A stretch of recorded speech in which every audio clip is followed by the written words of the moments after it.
Hello everyone, welcome to Sambhav law explains. और आज की इस वीडियो में हम लोग बहुत ही इंपॉर्टेंट केस को डिस्कस करेंगे जिसका नाम है Sushila Agarwal versus state of NCT Delhi, जिसमें कि एक 5 जजेस की कॉन्स्टिट्यूशनल बेंच ने हेल्ड करा कि कोई भी टाइम लिमिट प्लेस नहीं की जाएगी जब हम लोग को एंटिसिपेटरी बेल ग्रांट करनी है। ये एक बहुत ही लेटेस्ट केस है जो कि 2020 में आया था और ये क्लैट के पॉइंट ऑफ व्यू से काफी इंपॉर्टेंट है, तो प्लीज इस वीडियो को अंत तक देखिएगा। इस केस को समझने के लिए सबसे पहले हम लोग देखेंगे 41st लॉ कमीशन की रिपोर्ट को, और उसके बाद एक सीरीज ऑफ केसेस को समझते हुए हम लोग एंड में आएंगे सुशीला अग्रवाल के केस पे, जिसको हम लोग बड़ी डिटेल में जाएंगे। दोस्तों, मैं आप लोगों से फिर से रिक्वेस्ट करूंगा कि अगर आप लोगों को मेरे वीडियोस में यूज करेंगे स्टडी मटेरियल या फिर मेरे फ्यूचर में आने वाले वीडियोस के रिगार्डिंग अपडेट्स चाहिए, तो प्लीज मेरे टेलीग्राम, इंस्टाग्राम और व्हाट्सएप मीडियम्स को जरूर आप फॉलो करें ताकि मैं आप लोगों से कनेक्टेड भी रह पाऊँ, आप लोगों से अपडेट्स भी ले पाऊँ। अब बिना देर की चलिए वीडियो को शुरू करते हैं।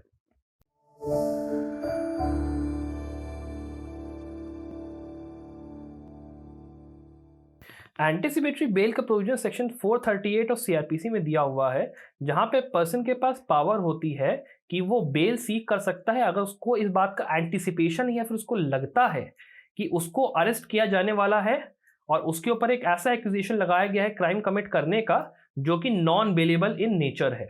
वहां पे वो पर्सन पहले ही अरेस्ट होने के बेल सीक करके जब उसको अरेस्ट किया जाएगा तब वहां पे वो तुरंत बेल पे छूट जाएगा बिकॉज ऑफ द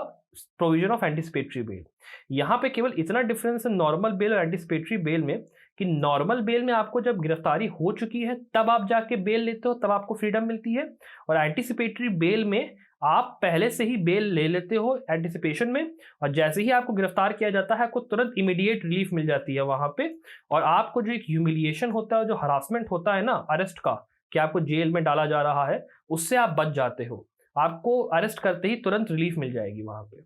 ये जो प्रोविजन आया था ये सबसे पहली बार आया था 41st लॉ कमीशन की रिपोर्ट आने के बाद, जब सीआरपीसी फॉर्म हुआ 1973 में। और इसको रेकमेंड इसलिए किया गया था इंक्लूड करने के लिए क्योंकि जो हमारे यहाँ आर्बिट्ररी अरेस्ट होते हैं ना, जो वायलेट करते हैं राइट टू पर्सनल लिबर्टी को, उस चीज को रोकने के लिए कहीं ना कहीं इस चीज को लाया गया था। इसके पीछे रीजंस क्या थे कि क्यों इसको लाया गया? तो सबसे पहला रीजन तो यही था कि जो पावरफुल इंडिविजुअल्स होते हैं, जैसे कि नेता हो गया, बड़े पैसे वाले लोग हो गए, वो एक दूसरे को इम्प्लीकेट करते हैं अपने दुश्मनों को इन फॉल्स केसेस, झूठे झूठे केसों में फंसाते हैं ताकि वो उनको बदनाम कर सके, डिसग्रेस कर सके सोसाइटी में। और दूसरा उनका पर्पज ये होता है कि उनको डिटेन कर दे जेल में ताकि वो लोग अपना जो नॉर्मल कार्य होता है वो लोग कर ना पाए बाहरी दुनिया में और उनको कुछ बेनिफिट मिल जाए। फिर उसका दूसरा रीजन ये था कि जो एक रीजनेबल ग्राउंड होता है ये बिलीव करने का, जैसे मान लीजिए कोई अक्यूज पर्सन है,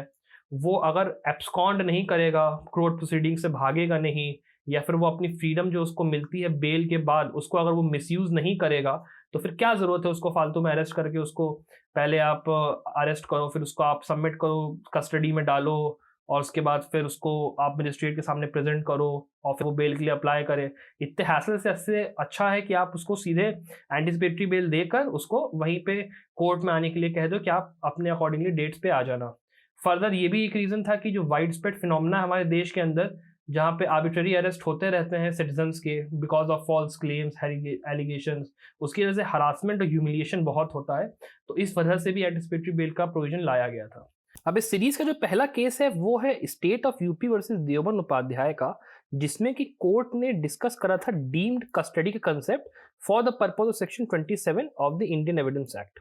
अब यहाँ पे कोर्ट ने इसको ऐसे एक्सप्लेन करा कि मान लीजिए कि एक पर्सन है जिसको कि अभी गिरफ्तार नहीं करा गया है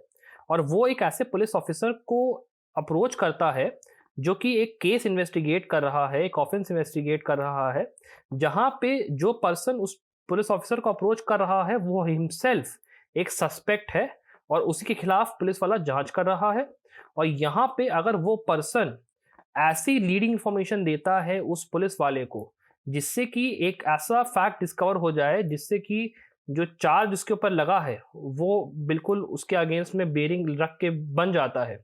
तो ये डीम कर लिया जाएगा कि पुलिस वाले को वहां पे एक बहुत ही इंपॉर्टेंट चीज डिस्कवर हुई है और उस पर्सन ने अपने एक्शन के थ्रू ही अपने आप को वहां पे सरेंडर कर दिया।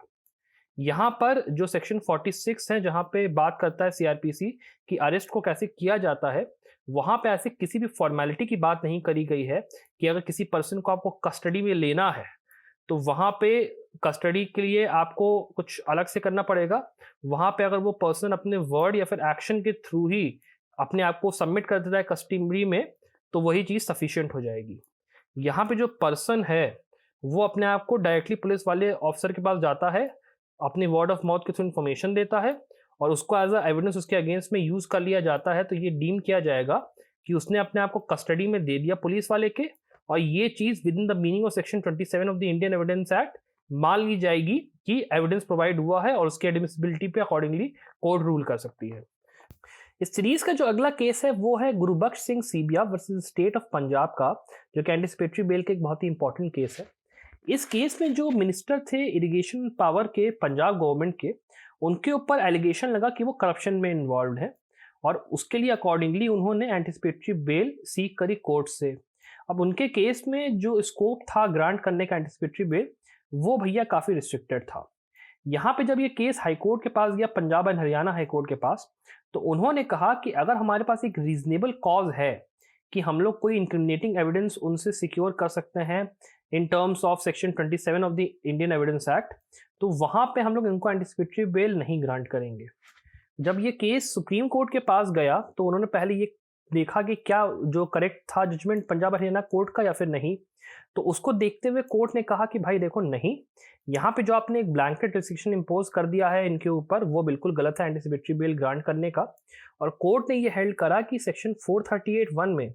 जब आप इंटरप्रेट कर रहे हो एंटिसिपेटरी बेल ग्रांट करने की चीज को, तो उसको आपको देखना पड़ेगा in light of article 21 of the constitution of India, जिसमें पर्सनल लिबर्टी और लाइफ की बात की जाती है। फर्दर उन्होंने ये कहा कि जो एंटिसिपेटरी बेल है वो as a matter of right है एक इंडिविजुअल का, और उसको आप टाइम के बाद लिमिटेड नहीं करेंगे, लिमिटेड बाय टाइम वो नहीं होना चाहिए। आप ये नहीं कह सकते हो कि इतने टाइम पीरियड के लिए ही ये बेल आपको ग्रांटेड है, फिर आपको जेल जाना पड़ेगा, या फिर आप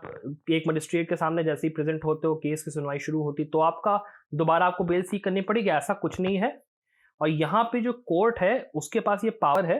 कि वो अप्रोप्रिएट रिस्ट्रिक्शंस लगा सकता है एंटिसिपेटरी बेल के ऊपर on a case by case basis, ये देखते हुए कि सर्कमस्टेंसेस क्या हैं एक पर्टिकुलर केस के। कोर्ट ने फर्दर ये हेल्ड करा कि बिफोर, अगर आप जब पावर एक्सरसाइज कर रहे हो अंडर 438 ऑफ सीआरपीसी, तो आपको ये सेटिस्फाई होना पड़ेगा कि जो एप्लीकेंट है जो कि इन्वोक कर रहा है इस प्रोविजन को, उसके पास रीजन टू बिलीव है कि उसका अरेस्ट होने वाला है किसी नॉन बेलेबल ऑफेंस के लिए, और उसने जो बिलीफ ये फॉर्म किया है वो फाउंडेड है रीजनेबल ग्राउंड्स पे, ऐसे ग्राउंड्स पे जो कि जस्ट हैं, जिनके ऊपर बेल ग्रांट की जानी चाहिए। कोर्ट को देखना पड़ेगा। कोर्ट ने फर्दर ये भी बोला कि जो एंटिसिपेटरी बेल का अगर हम लोग ग्रांट कर देते हैं तो इससे जो एक राइट है पुलिस का कि वो केस को इन्वेस्टिगेट करे, वो स्नैच नहीं हो जाता है, वो चला नहीं जाता है। और यहाँ पे जो पिटिशनर है उसको एक स्पेशल केस मेकआउट करने की जरूरत नहीं है कि उसको क्यों यहाँ पे एंटिसिपेटरी बेल मिलना चाहिए एक प्रेजेंट सेक्शन के अंदर, ऐसा कोई उसको ज़रूरी नहीं है। कोर्ट ने फर्दर ये भी हेल्ड करा इस केस में कि जो एंटिसिपेटरी बेल होती है उसके ऊपर ये भी कंडीशन इम्पोज की जा सकती है कि अगर इन द इवेंट कि सेक्शन 27 के अंदर कोई रिकवरी होती है ऐसे मटेरियल की जो कि इनक्रिमिनेटिंग है, तो वो जो पर्सन एक्यूज्ड है वो कस्टडी में लिए जाने के लिए लायबल होगा। और उन्होंने ये भी कहा कि उस सेंस में जब उसको कस्टडी में लिया जा रहा है तो वहाँ पे जो पार्टी है जो कि केस कर रही है वो क्लेम कर सकती है लिमिटेड कस्टडी या डीम्ड कस्टडी के कंसेप्ट को, जो कि देवमन उपाध्याय के केस में दिया गया था, जहाँ पे अगर वो चला जाता है पुलिस वाले के पास और वो कुछ इंक्रिमिनेटिंग एविडेंस देता है तो वहीं पे उसका डीम कर लिया जाएगा कि वो कस्टडी में है। इस सीरीज का जो अगला केस है वो है Salauddin Abdul Samad Shaikh versus state of Maharashtra का, जिसमें कि सुप्रीम कोर्ट ने अपने गुरबख्श सिंह सीबिया वाले केस को ओवररूल करते हुए बोला कि जो एंटिसिपेटरी बेल कोर्ट ग्रांट करे उसको लिमिटेड बाय टाइम होना चाहिए। कोर्ट ने यहाँ पे ये हेल्ड करा कि जब आप एक एंटिसिपेटरी बेल को ग्रांट कर रहे हो तो उसके अंदर एक टाइम ड्यूरेशन लिमिटेड होना चाहिए, क्योंकि जनरली जब ऐसे आप ग्रांट कर रहे हो एंटिसिपेटरी बेल तो उस टाइम पे जो इन्वेस्टिगेशन है पुलिस की उस एक्यूज के अगेंस्ट में वो इनकम्प्लीट होती है। और अगर मान लो इन चांस जैसे जो लिमिटेशन होती है टाइम की वो एक्सपायर करती है, टाइम ड्यूरेशन एक्सपायर करता है,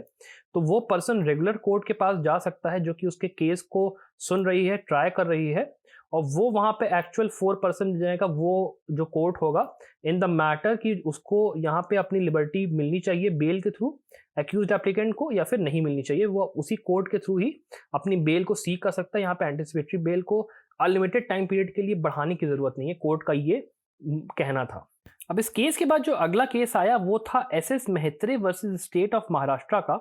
जिसमें कि सुप्रीम कोर्ट ने अपना स्टैंस दोबारा चेंज करते हुए ये बोला कि जो लाइफ है या फिर जो ड्यूरेशन है एक एंटिसिपेटरी बेल के ऑर्डर का, उसको कर्टेल नहीं किया जा सकता। मतलब कि जो लाइफ है एक पर्टिकुलर एंटिसिपेटरी बेल के उसके ऊपर कि कितना लंबा चलना चाहिए, उसको कोर्ट लिमिट नहीं कर सकती है।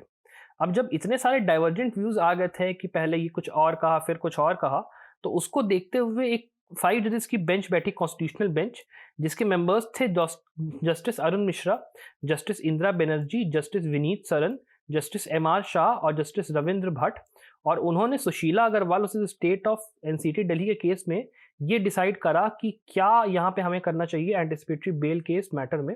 और उन्होंने इस चीज को डिसाइड करते हुए 2 क्वेश्चंस बनाए। जो पहला क्वेश्चन था वो ये था कि क्या जो प्रोटेक्शन ग्रांटेड है एक पर्सन को under section 438 CrPC,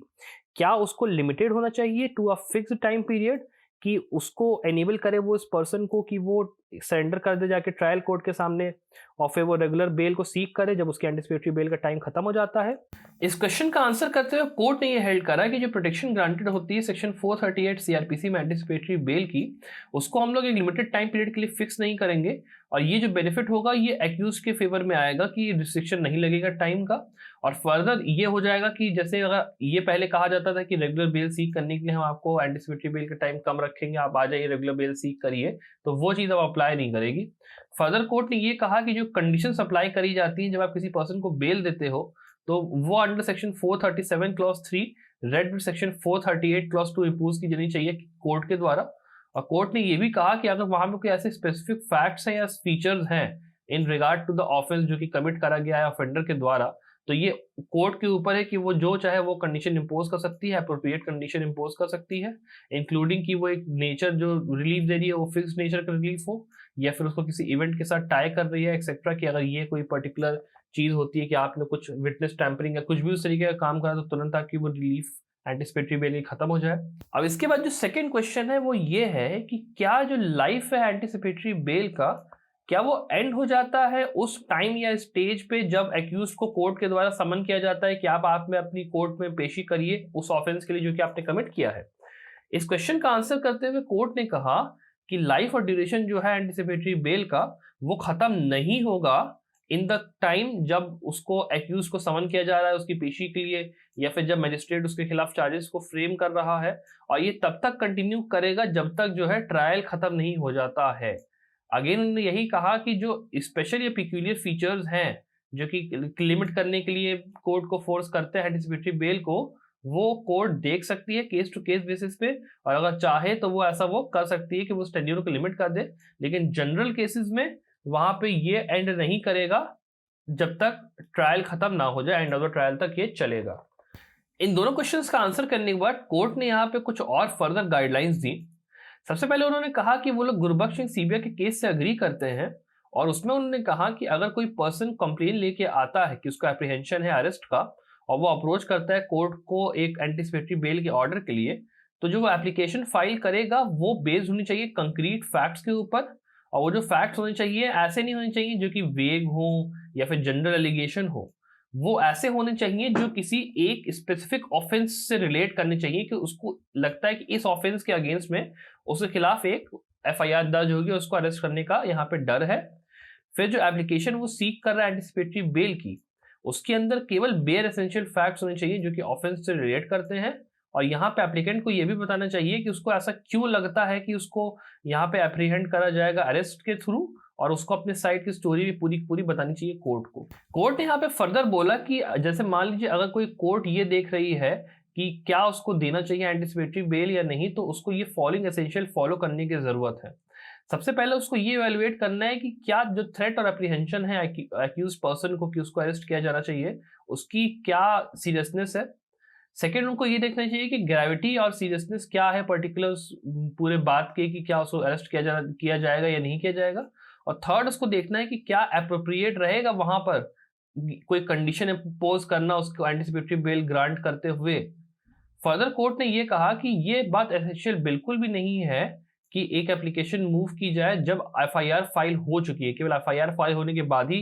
application move की जाए ये एसेंशियल नहीं है, और उसको अर्लियर भी मूव किया जा सकता है एफआईआर फाइल किए जाने के, सो लॉन्ग एज जो फैक्ट्स हैं केस के वो बिल्कुल क्लियर हो और वहां पे एक रीजनेबल बेसिस प्रोवाइड किया जा रहा है कि उसको लग रहा है कि उसको अरेस्ट किया जाए, उसको एप्रीहेंशन है अरेस्ट होने का। कोर्ट ने यहाँ पे फर्दर ये कहा कि सीआरपीसी 438 में ऐसा कुछ भी नहीं लिखा है जो कि कोर्ट को कंपेल करता है कि वो इन टर्म्स ऑफ टाइम कोई भी लिमिटेड कंडीशन इंपोज करे एंटिसिपेटरी बेल ग्रांट करने के लिए, या फिर उसको तब फाइल करे जब यहाँ पे एफआईआर की फाइलिंग होगी तब उसको वहां पे ग्रांट करे, या फिर जब स्टेटमेंट रिकॉर्ड हो गया है किसी विटनेस का तब वहां पे एंटिसिपेटरी बेल ग्रांट करें, या फिर पुलिस वहां पे जब इन्वेस्टिगेशन इंक्वायरी चालू करी तब ग्रांट करे। वो जब चाहे तब वहां पे कोर्ट उसको ग्रांट कर सकती है। फर्दर उन्होंने ये कहा कि जब आपको कोई अदर रिस्ट्रिक्टिव कंडीशन इंपोज करनी है, कोई और अगर कंडीशन लगानी है एंटिसिपेटरी बेल के, तो वो जज होगी on case to case basis, और वो डिपेंड करेगा अपॉन द मटेरियल जो कि प्रोवाइडेड किया जाता है स्टेट के द्वारा या फिर पुलिस या फिर इन्वेस्टिगेटिव एजेंसी के द्वारा कि क्या वहां पे कंडीशंस लगेंगी ऑन द एंटिसिपेटरी बेल।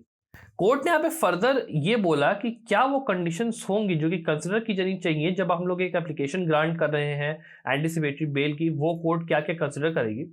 तो सबसे पहले उसमें उन्होंने कहा कि उन्हें ये देखना पड़ेगा कोर्ट को कि क्या है नेचर ऑफ द ऑफेंस जिसके लिए एंटिसिपेटरी बेल सीक की जा रही है। दूसरा उसमें देखना पड़ेगा कि क्या है उस पर्सन का रोल जिसने कि वहां पे एंटिसिपेटरी बिल की एप्लीकेशन डाली है, क्या उसने उसका रोल क्या है उस पर्टिकुलर क्राइम में। फिर उसमें उनको ये देखना पड़ेगा कि इस बात का क्या लाइकलीहुड है कि वो इन्फ्लुएंस कर सकता है इन्वेस्टिगेशन के कोर्स को, क्या वो पैसा खिला सकता है पुलिस के, उस तरीके के कुछ काम कर सकता है, या फिर विटनेस टैंपरिंग कर सकता है, या एविडेंस के साथ टैंपरिंग कर सकता है, या फिर इस बात का लाइकलीहुड है कि वो देश छोड़ के या शहर छोड़ के भाग जाए, जस्टिस फ्री कर दे। इन सब कंडीशंस को ध्यान रखने के बाद ही आप एंटिसिपेटरी बेल को ग्रांट करेंगे। और कोर्ट ने यहाँ पे ये भी बोला कि कोई भी कोर्ट जस्टिफाइड है और ऑट टू है कि वो इम्पोज करे कोई भी ऐसी कंडीशन जो कि 437 क्लॉज 3 सीआरपीसी में दिया हुआ है with the virtue of section 438 clause 2 of CrPC. Court के अगले पॉइंट को समझने के लिए हम लोग को गुरबख्श सिंह सीविया केस को रिकॉल करना पड़ेगा। इस केस में कोर्ट ने एक बात हेल्ड करी थी, वो हम लोग देखते हैं। कोर्ट ने कहा कि जैसे मान लीजिए एक ऐसी कंडीशन क्रिएट होती है जहां पे एक पुलिस वाला अपना केस मेकआउट कर रहा है, जहां पे उसको लगता है कि उसको ऐसी कोई डिस्कवरी मिलने वाली है under section 27 of the Indian evidence act, जिसमें बात करी जाती है कि कोई ऐसा पर्सन जो कि पुलिस कस्टडी में है और वो कोई ऐसा एविडेंस देता है जो कि उसके अगेंस्ट में यूज किया जा सकता है, तो वो एविडेंस एडमिसिबल होगा। तो पुलिस वाले के पास ये पावर होती है कि वो एक ऐसे पर्सन जो कि बेल पर रिलीज करा गया है वो उसको पुलिस कस्टडी में वापस ले ले और वो उसको फैसिलिटेट करने के लिए बोले डिस्कवरी। अब यहाँ पे जब ओकेजन अराइज होगा, जब मुकदमा चालू होगा, तो प्रोसिक्यूशन के पास ये बेनिफिट क्लेम करने का फायदा होगा कि भाई देखो पुलिस वाले ने यहाँ पे एक एविडेंस जुटाया और उस एविडेंस को हम लोग फैसिलिटेट करेंगे, हम लोग उसका फायदा उठाएंगे बाय इन्वोकिंग लिमिटेड या डीम्ड लायबिलिटी के कंसेप्ट को, जो कि देवमन उपाध्याय के केस में याद करिए हम लोगों ने बात करी थी कि वीडियो के स्टार्ट में, उसको रिकॉल करके। क्योंकि सेक्शन 27 के अंदर आप तभी बेनिफिट पा सकते हो एडमिसिबिलिटी का जब बंदा कस्टडी में हो, और यहाँ पे जो पर्सन था जब उसको लिया गया वो बेल पे रिलीज था पहले से, तो उसको वापस बाद में छोड़ दिया गया। तो जितनी देर के लिए वो पुलिस वाले के पास था ये माना जाएगा कि वो बंदा डीम्ड कस्टडी में था, वो बंदा पुलिस वाले के साथ था और उसने जो जो बातें करी वो वहां पे एडमिसिबल होनी चाहिए सेक्शन 27 के अंदर। इसी बात को ध्यान में रखते हुए कोर्ट ने ये कहा कि जो दो जजमेंट्स थे उनके अंदर जो लिमिटेड और डीम्ड कस्टडी की बात करी गई है वो उन रिक्वायरमेंट्स को फुलफिल करेंगे कि वो सेक्शन 27 का यहाँ पे बेनिफिट उठा लें। और फर्दर जब वो लोग सेक्शन 27 का बेनिफिट उठा रहे हैं